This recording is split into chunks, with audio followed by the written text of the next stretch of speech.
Visayas, Magandang umaga, Mindanao. Mula pagsikat ng araw, 6 na minuto makalipas sa kapito ng umaga, namataan ang namumuo sama ng panahon. Live mula sa GMA Network Center, ito ang 24 oras.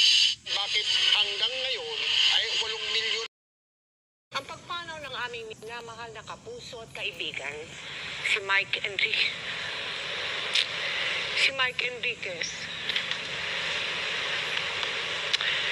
Siya po ay 71 taong gulang.